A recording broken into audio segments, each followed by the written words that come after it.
नमस्कार दोस्तों, सौम्य education YouTube channel में आप सभी का स्वागत है। साथियों, आज की क्लास में हम देखेंगे कक्षा 10वीं हिंदी पाठ 2.2।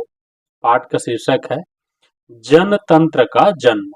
इसके हम महत्वपूर्ण पद्यांशों की व्याख्या देखेंगे। ठीक है, इसमें 10 महत्वपूर्ण पद्यांश है जिसका सप्रसंग व्याख्या देखेंगे। तो कृपया वीडियो को अंत तक देखिएगा। और हाँ, यदि आप मेरे चैनल पर नए हैं तो कृपया चैनल को सब्सक्राइब कर लीजिए ताकि मेरे द्वारा अपलोड किया गया वीडियो सबसे पहले आपको मिले। तो चलिए बिना देरी किए शुरू करते हैं। पहला देखते हैं। देखो दिया हुआ है, सदियों की ठंडी बुझी राख सुगबुगा उठी, मिट्टी सोने का ताज पहन इठलाती है, दो राह समय के रथ का घर घर नाद सुनो, सिंहासन खाली करो कि जनता आती है। ठीक है, रामधारी सिंह दिनकर जी द्वारा रचित ये कविता है। इसका संदर्भ देखते हैं। संदर्भ प्रस्तुत, देखो संदर्भ यहाँ है, प्रस्तुत पंक्तियां वीर रस के कवि रामधारी सिंह दिनकर जी किसके कवि थे? वीर रस के कवि रामधारी सिंह दिनकर जी द्वारा रचित जनतंत्र का जन्म से ली गई है। ठीक है, यह कविता किससे लिया गया है? जनतंत्र का जन्म से लिया गया है। संदर्भ मैंने आपको बता दिया, सभी पद्यांशों में इसी संदर्भ का अपन यूज करेंगे। ठीक है, तो इसको तो याद कर ही लो। प्रस्तुत पंक्तियां वीर रस के कवि रामधारी सिंह दिनकर जी द्वारा रचित जनतंत्र का जन्म से ली गई है। प्रसंग देखते हैं। ठीक है, प्रसंग में आते हैं। कवि प्रस्तुत पंक्तियों में शासन को जनता को सौंपने के लिए आह्वान किया है। ठीक है ना, कवि ने क्या किया है? शासन को जनता को सौंपने के लिए आह्वान किया है इस पंक्ति के माध्यम से। चलिए व्याख्या भी देख लेते हैं। कवि कहते हैं कि सदियों से पराधीन रहने के कारण भारतीयों के हृदय में प्रसुप्त सी हो गई स्वतंत्रता की चिंगारी अब पुनः प्रज्वलित हो गई है। प्रसुप्त सी हो जाना मतलब बुझ जाना। ठीक है, बुझ जाना। प्रसुप्त सी हो गई स्वतंत्रता की चिंगारी अब पुनः प्रज्वलित हो गई है। ब्रिटिश हुकूमत को हटाने की जनता में सुगबुगाहट, हलचल, सुगबुगाहट मतलब हलचल ने अब तीव्र गति पकड़ ली है। अतः साम्राज्यवादी एवं राजतंत्र के हिमायतियों जनता की आवाज के रूप में आते परिवर्तन के समय रथ की घर घर आती आवाज को सुनो एवं जनता के हाथों में शासन तंत्र को सौंप दो। ठीक, ये वीर रस के कवि रामधारी सिंह दिनकर जी का वक्तव्य है, अपने कविता के माध्यम से प्रस्तुत कर रहे हैं। चलिए इसका विशेष देख लेते हैं। पहला, अंग्रेजी साम्राज्यवाद एवं राजतंत्र के विरुद्ध आवाज एवं स्वाधीनता तथा जनतंत्र के लिए जनता में छटपटाहट का सटीक चित्रण किया है। दूसरा, काव्य में ओजगुण, वीर रस, अनुप्रास एवं रूपक अलंकार, चित्रात्मक भाषा है। ठीक, ये इसका विशेष है। तो इस प्रकार इसका व्याख्या हुआ। इसी में आगे देखते हैं। दूसरा, जनता, हाँ मिट्टी की अबोध मूर्तें वही, जाड़े पाले की कसक सदा सहने वाली, जब अंग अंग में लगे सांप को चूस रहे, तब भी ना कभी मुंह खोल दर्द सहने वाली। ठीक है, संदर्भ हमने देखा था। प्रस्तुत पंक्तियां वीर रस के कवि रामधारी सिंह दिनकर जी द्वारा रचित जनतंत्र का जन्म से ली गई है। ठीक, प्रसंग देखते हैं। प्रस्तुत पंक्तियों के द्वारा कवि ने भारतीय जनता की सहनशीलता का चित्रण किया है। ठीक है ना, किस हद तक भारतीय जनता में सहनशील है, सहनशीलता का भाव है, इसका चित्रण रामधारी सिंह दिनकर जी ने इस पंक्ति के माध्यम से किया है। ठीक, चलिए व्याख्या देखते हैं। कवि कहते हैं कि ये वही भारत की जनता है।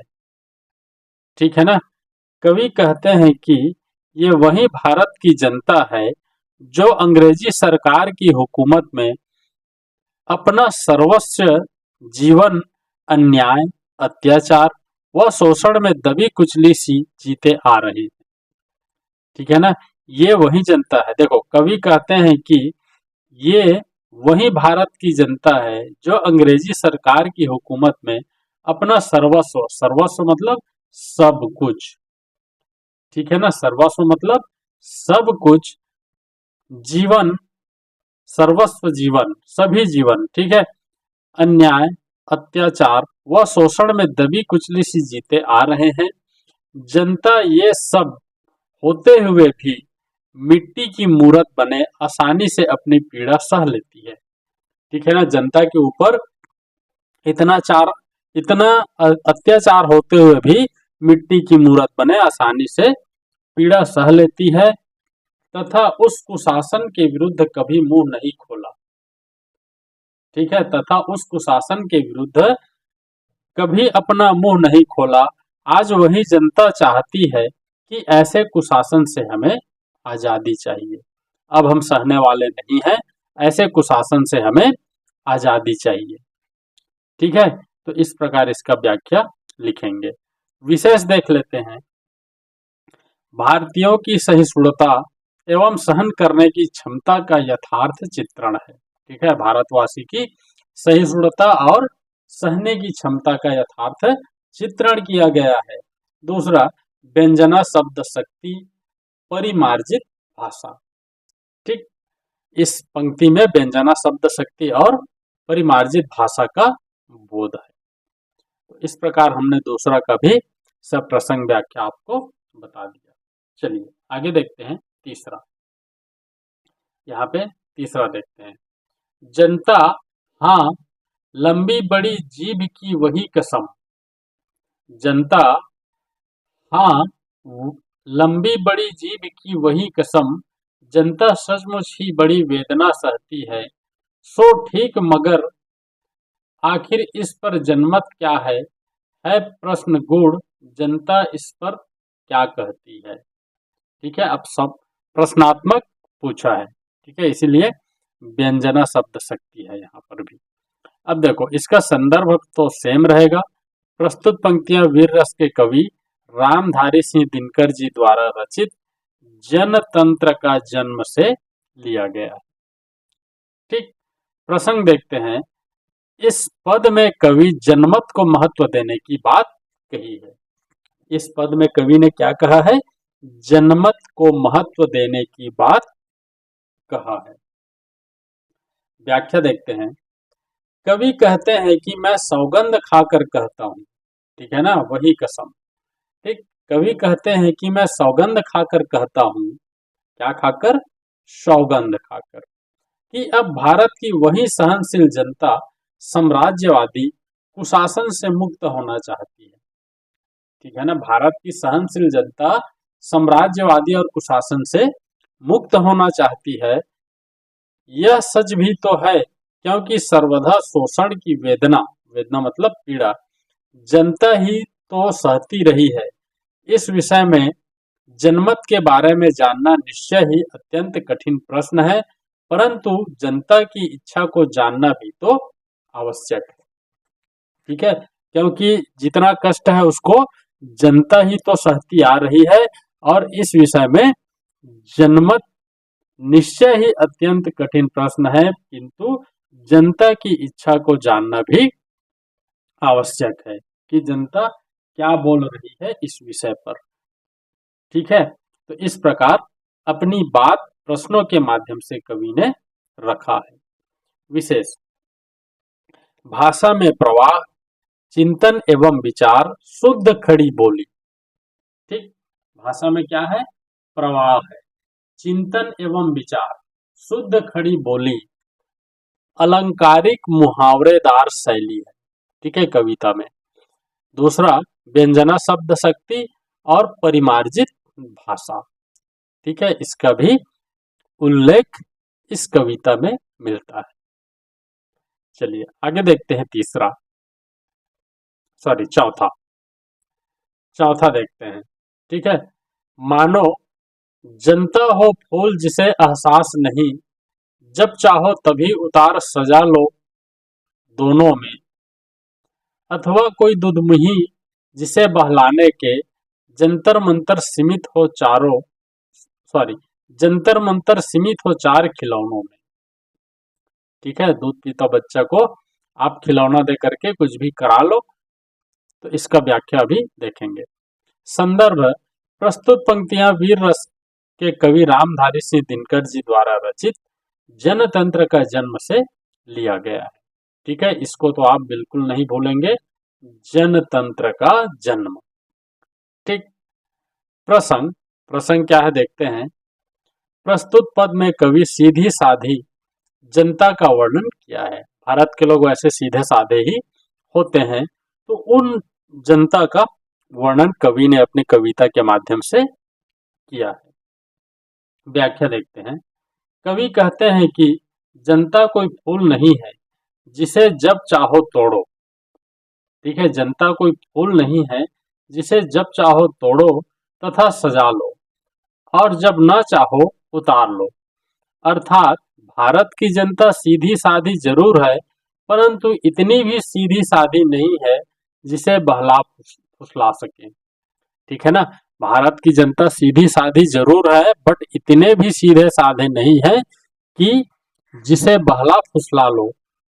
वह कोई दूध पीती बच्ची नहीं है जिसे खेलने के लिए खिलौने देकर बहला सके। अब वह अपने अधिकारों को जानने लगी है, इसलिए अब वह गुलामी से आजादी चाहती है। ठीक है, भारत की जनता कोई दूध पीती बच्ची नहीं है जिसे आप खिलौना देकर बहला फुसला लोगे। अब भारत की जनता अपने अधिकारों को जानने लगी है, इसलिए वह अब गुलामी से आजादी चाहती है। ठीक है, इस पंक्ति के माध्यम से कवि रामधारी सिंह दिनकर जी ने ऐसा वर्णन किया है। विशेष, राष्ट्र प्रेम की भावना से ओतप्रोत पंक्ति। ठीक है ना, राष्ट्र प्रेम की भावना से ओतप्रोत पंक्ति। ओज गुण वीर रस की प्रधानता। वीर रस तो आपको देखने को मिलेगा ही मिलेगा, क्यों? क्योंकि रामधारी सिंह दिनकर जी वीर रस के कवि हैं। ठीक है, इनकी कविता में वीर रस की झलक मिलती है। ठीक, तो ये तो था चौथा का सप्रसंग व्याख्या, और ये मोस्ट इम्पॉर्टेंट है। पिछले कई सालों से इसको पूछा जा रहा है, तो ये बहुत ही मोस्ट इम्पॉर्टेंट है, तो इसको तो आपको करना ही करना है। ठीक, चलिए आगे देखते हैं। पांचवा, देखो पांचवा क्या बोलता है, देखो। लेकिन होता भूडोल बवंडर उठते हैं, जनता जब कोपाकुल हो भ्रुटकी चढ़ाती है। दो राह समय के रथ का घर घर नाद सुनो, सिंहासन खाली करो कि जनता आती है। ठीक है, चलो संदर्भ देखते हैं। प्रस्तुत पंक्तियां वीर रस के कवि रामधारी सिंह दिनकर जी द्वारा रचित जनतंत्र का जन्म। ठीक है, पाठ का शीर्षक क्या है? जनतंत्र का जन्म से ली गई। प्रसंग, प्रसंग देखते हैं। इन पंक्तियों के द्वारा कवि यह बताना चाहता है कि सहज रूप से शांत रहने वाली सीधी साधी जनता जब असहज होती है तो उसका प्रभाव अचूक होता है। ठीक है, कहने का मतलब यह है कि अब हमें गुलामी नहीं करना, हमको आजाद रहना है। चलो व्याख्या भी देख ही लेते हैं। कवि कहते हैं कि सामान्यतः भारत की जनता सीधी साधी और अत्यंत ही सहनशील होने के कारण शांत रहती है। ठीक है, भारत की जनता सामान्यतः सीधी साधी और अत्यंत सहनशील होने के कारण शांत रहती है, लेकिन जब इसे क्रोध आता है, ठीक, लेकिन जब इसे क्रोध आता है तब पृथ्वी पर भूकंप आ जाता है और धूल भरी आंधियां चलने लगती है। ठीक है, एक तो भारत की जनता क्या है? सीधी साधी है, सहनशील है, शांत है, लेकिन जब इनको क्रोध आता है, ठीक, तब पृथ्वी पर भूकंप सी आ जाती है, धूल भरी आंधियां चलने लगती है। ठीक, भाव यह है कि जनता का क्रोध जब तक शांत नहीं होता तब तक यह जिस बात के लिए क्रोधित हुई है उसका सम्यक समाधान न हो जाए। इसलिए समाजवादियों, परिवर्तन के समय रथ की घरघराती आवाज की सुनो। ठीक है, परिवर्तन के समय रथ की घरघराती आवाज को सुनो, समय और जनता की इच्छा को समझो तथा शासन तंत्र को जनता के हाथ में सौंप दो। ठीक है, क्योंकि भारत की जनता है, जब उसने मन में ठान लिया है कि हमको स्वाधीनता चाहिए तो स्वाधीनता लेकर ही रहेंगे। जब तक शांत थे तब तक शांत थे, अब उनको गुस्सा आ गया है, क्रोधित हो गए हैं और वह अपना जनतंत्र लेकर रहेंगे। इसलिए उनकी इच्छा को समझो और जनता की इच्छा को समझते हुए शासन तंत्र को जनता के हाथ में सौंप दो। इस भाव से कवि रामधारी सिंह दिनकर जी ने इस पंक्ति को लिखा है। ठीक है, विशेष वीर रस का प्रादुर्भाव, जनता के जोश का वर्णन, तीसरा साहित्यिक भाषा का प्रयोग किया गया है। ठीक है, चलिए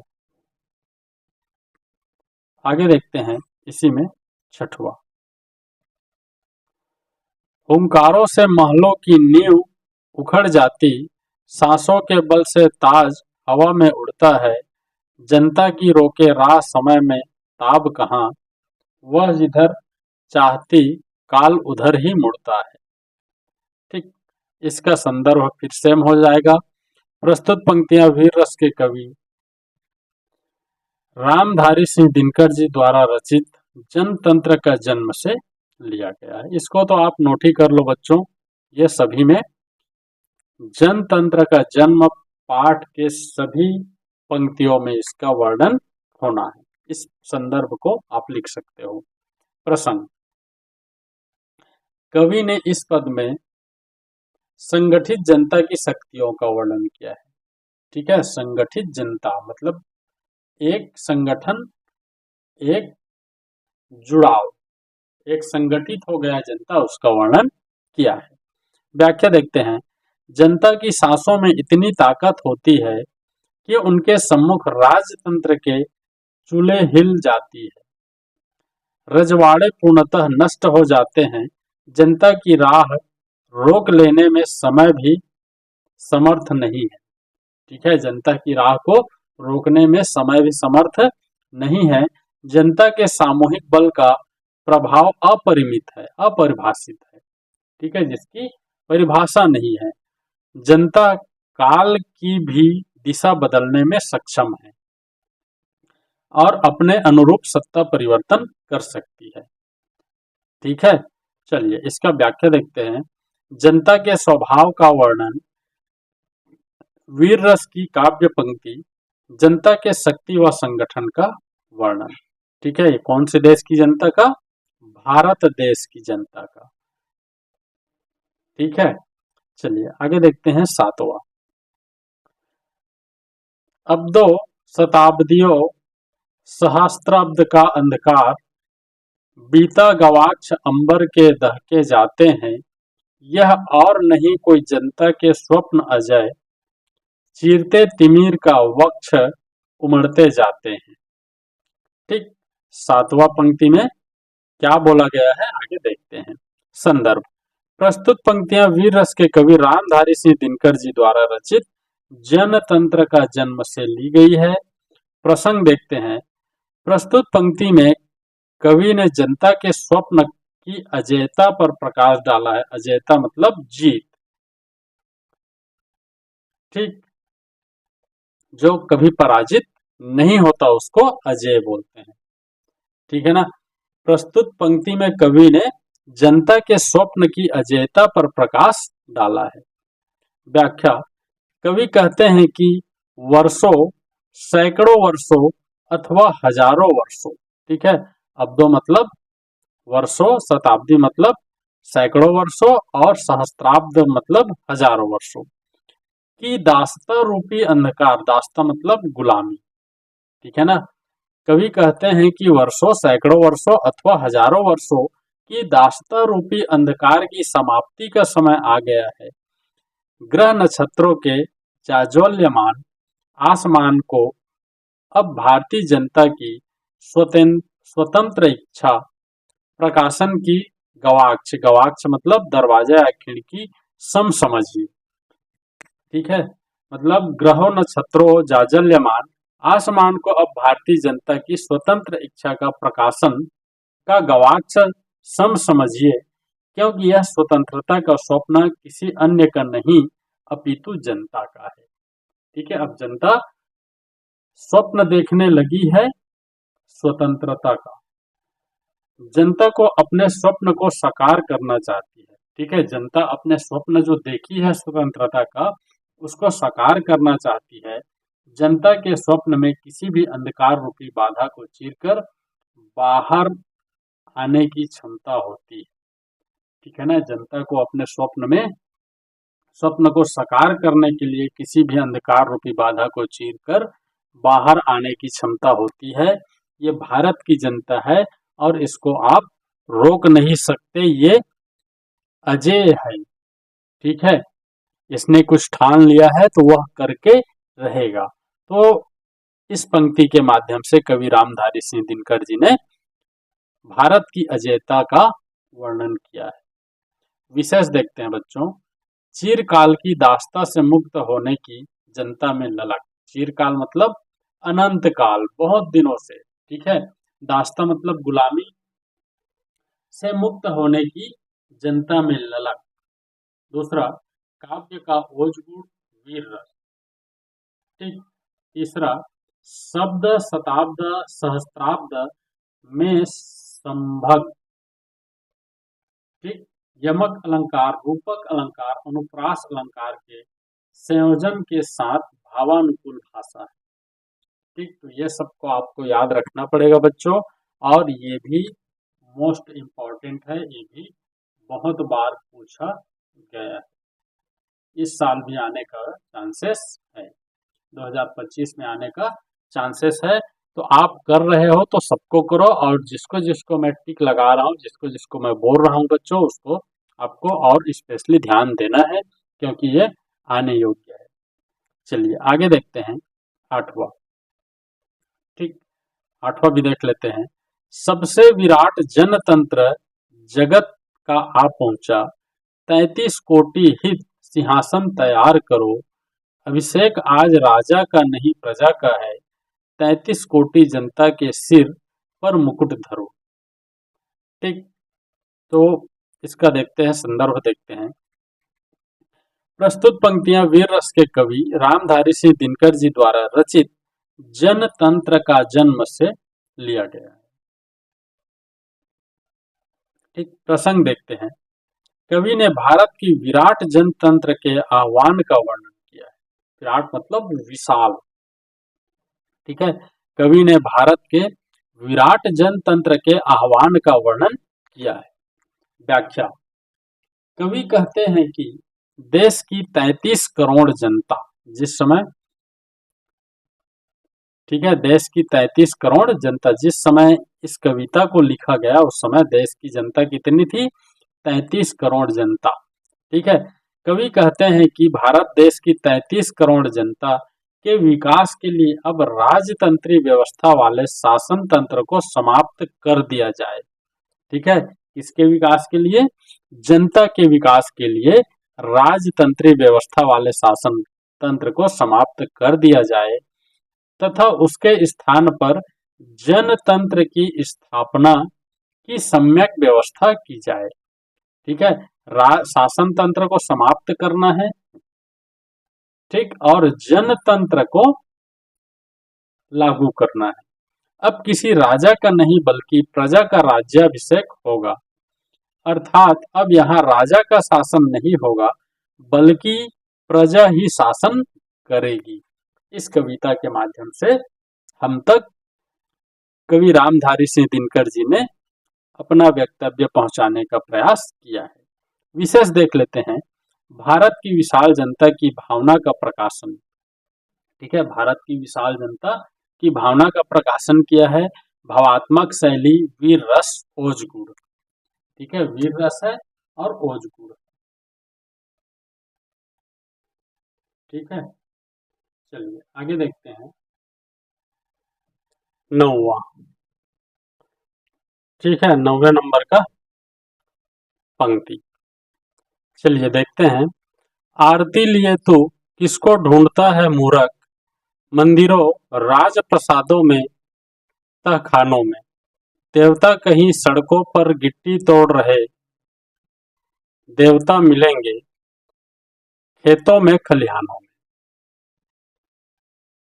ठीक है,